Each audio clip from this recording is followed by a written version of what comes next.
Hello and welcome, I'm Suyash Maheshwari and you are watching News 9, and it's a season of light and joy, and today we are celebrating Dhanteras festival, a powerful symbol of prosperity and well-being in the Hindu culture.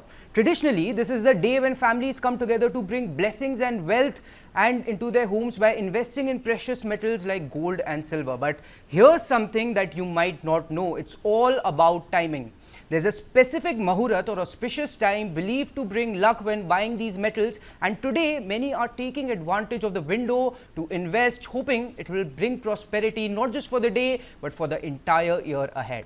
So whether it's for you or for a loved one, Dhanteras has become an increasingly popular day for adding a sparkle to your portfolio.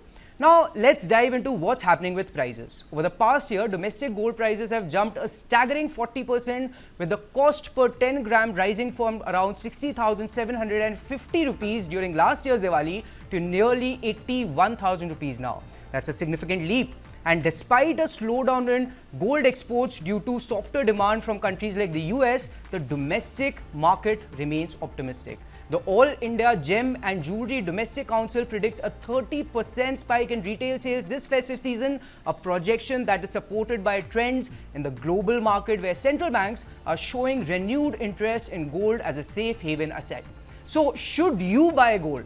How high could the prices go from here on, and what opportunities are there in gold stocks? To answer all that, we are joined by Nilesh Shah, Managing Director, Kotak Mahindra Asset Management Company, and Sachin Jain, CEO of India Gold Council.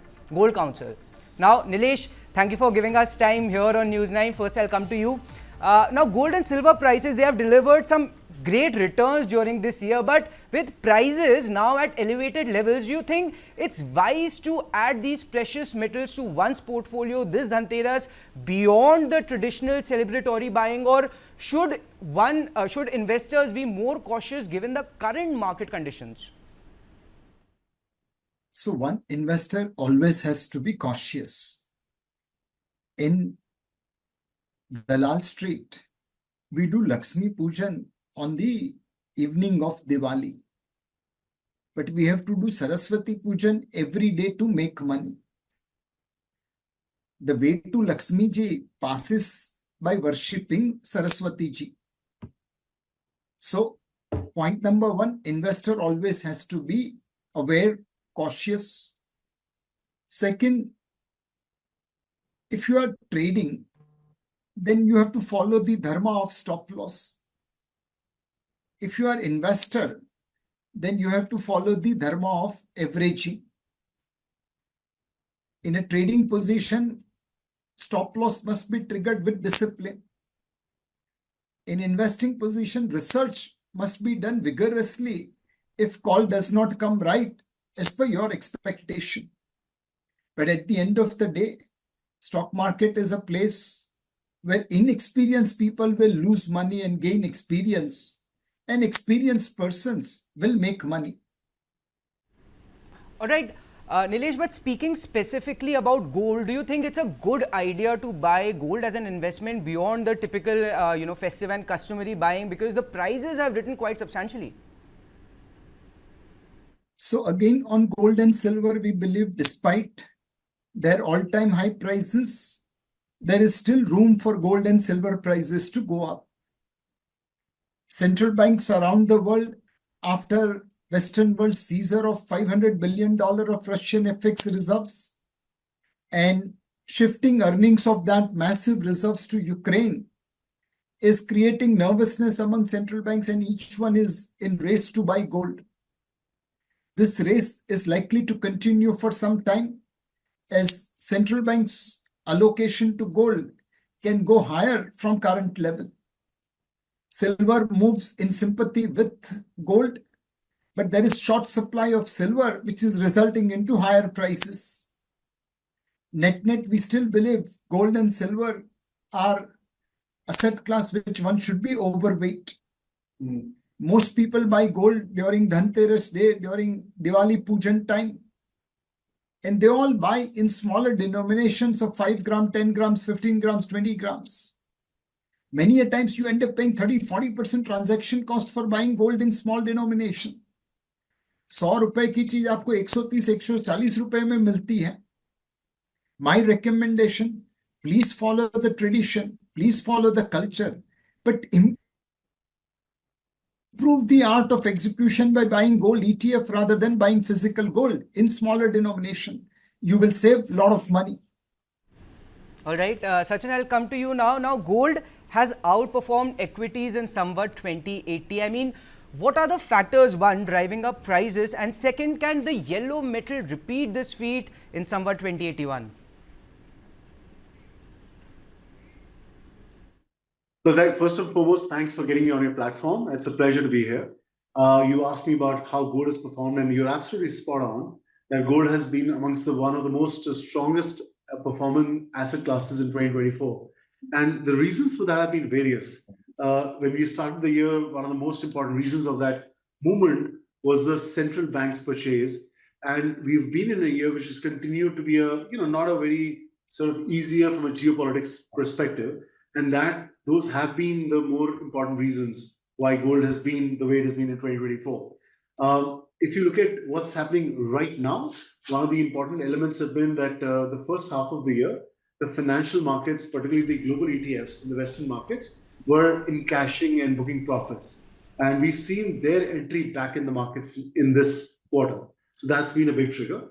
And this whole de-dollarization in a certain conversation that's been happening, the whole safe haven conversation around what gold does, and the diversification of a portfolio perspective are really all playing out. And hence, it's been all cumulative together, has been a very strong year for gold. Right, and Mr. Shah, I'll come to you now. Now, with gold prices, jewelry companies are cutting, with gold prices high, jewelry companies are cutting their making charges to boost sales. I mean, is this a sign of weakening demand, or are they simply preparing for potential contingencies during the festive season? So, gold and retail is not regulated like mutual fund. When I say something, I have to back it up with data, and my regulator is supervising me. But in retailing, you have seen many a times, price goes up 100% and then say we are offering 50% discount. In jewelry, we don't know when they are waiving off making charges, what other costs they are adding. Please remember, no one is in the business of charity. We as mutual fund, while we follow rules, regulations, we do charge our fees. Otherwise, how will my company run? How will my house run? The same thing is true in jewelry or retailing. Whatever promises are made, please remember they are not in charity business. They have to run their office, they have to run their house, they have to pay salaries of their employees, they have to pay interest to the banks. So please take all these claims with a pinch of salt. Do your basic research. You will find that 90% of such claims are having something hidden behind it. All right, so just to clarify, Mr. Shah, would you say that buying jewelry is not the best way to get exposure, invest in gold, and perhaps, investors should look at digital avenues like exchange traded funds, gold bonds, or should they rather stick to physical assets? See, if you have to buy jewelry for an occasion, like wedding, like outgoing, then you'll have to buy jewelry. You can't go and wear gold ETF statement of account and go to a party or go to a wedding. People will laugh at you. Your family will disown you if you do this. But if you are investing for saving, then please consider gold ETF instead of buying smaller denomination gold. Many women, do what is known as monthly investment with jeweler.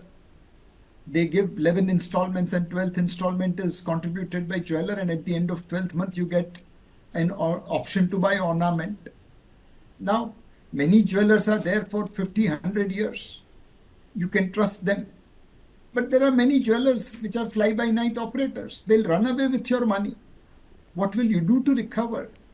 So instead of doing SIP with a roadside jeweler, please do it in gold ETF. You are going to get similar advantage.